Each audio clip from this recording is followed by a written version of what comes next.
Alright, this is going to be a video about moss. I'm going to talk about how to gather it, where to find different types, how to bring it indoors and frame it like this, and how to select kinds of moss that won't dry out like this one here. I'm going to talk about that stuff first so you know what to gather, and then I'm going to go into how to actually assemble your frame.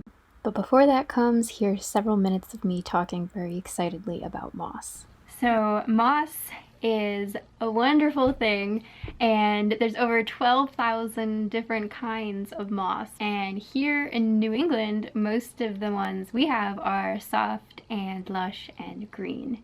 Moss is a non-vascular plant, which means it can keep growing and growing and it's not gonna get taller. You could have a whole lawn of moss and you wouldn't have to mow it. And in Japan, they actually do that. Moss doesn't need any kind of nutrient-rich soil situation. In fact, it doesn't even need to be growing on soil. The moss itself can grow on rocks, on concrete, on houses, which is why you will often see a structure that's covered in moss, which is my favorite kind of structure. Moss also doesn't reproduce with seeds. Instead, it reproduces with spores, kind of also like what mushrooms do. So today I am going to show you how to make a moss frame that you can bring inside and hang on the wall, and how to gather that moss sustainably and what kind of moss works best. So we'll just get right into it. So there's two decisions that you need to make before you make a moss frame. And the first one is, what size of frame do you want to make? You could do really teeny tiny, or you could do an absolutely gigantic frame, or you could do a whole wall. I have a whole moss wall in my kitchen and it's my favorite thing in the world, but there's some considerations that you should make while you're deciding what size to make this frame. And that's because when you're in the woods and you find a patch of moss, you don't want to gather all the moss from that same patch, because that's not good for the ecosystem and the critters that are living there.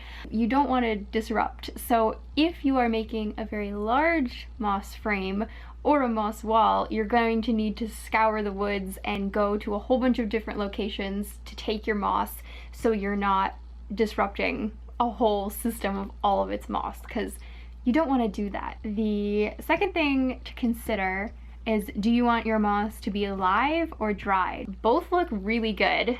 This moss in this frame has been drying. I've had this up for several months. I haven't misted or wet it once since I started drying it, and it stayed pretty green.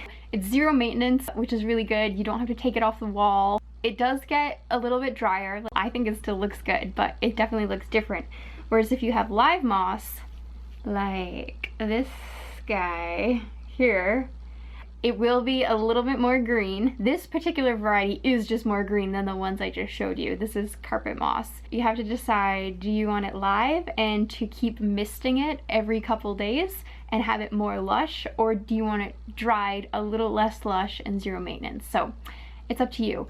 Also, if you hang your frame in your bathroom, you might not have to do anything to it. The moss might be really happy just hanging out in the bathroom with the shower steam. I haven't tested that myself, but I know some people who have done that and they said it worked great.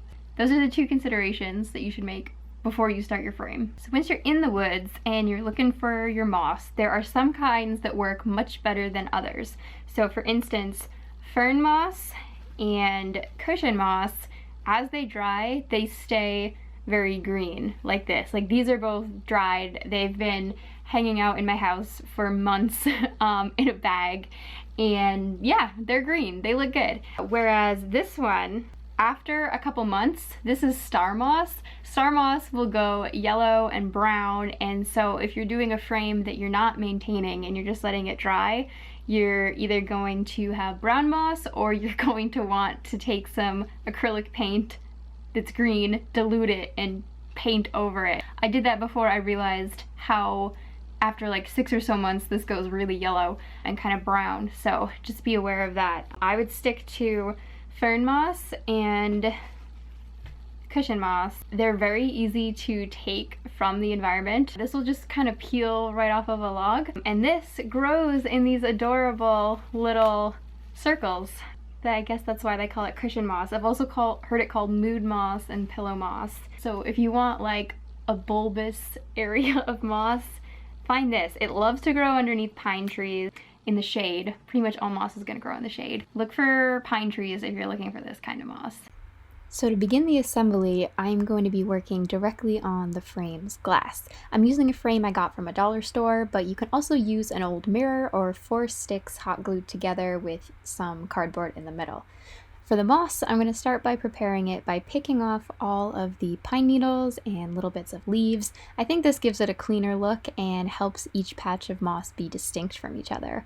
Then I'm going to start assembling them and seeing what I like where and what pieces of moss will look good beside each other. Once I have a sketch that I like, I can begin with the hot glue. And I've never found the hot glue to damage the moss. Even when I was keeping moss alive and misting it frequently, the hot glue didn't seem to throw it off in any way. You can also use this method to add in bits of bark, dried ferns, or sticks, and yeah, that's the whole process. All right, here is finished product.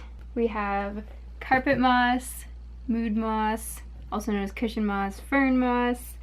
Yeah, those are the three main ones here. So I'm gonna hang this up. It also has one of these things so I could just stick it on a desk. And if I wanted to, I could keep misting it with the spray bottle and it would stay alive, and this fern moss is a little bit dried, might come back to life a bit. Moss is extremely resilient. Feel free to take this idea and make it gigantic and do a whole moss wall, or just teeny tiny. It doesn't even have to be a frame. You could get a piece of bark from the woods and just cover it in moss and have a very abstract shape. I like this because you have the wooden frame. It came from a tree. We have this finished wood, and then we have this part of the forest here inside, and I just love that how those play with each other. I hope you liked this video. If you did like it, you can give it a thumbs up and comment if you did it, and I hope that you enjoyed.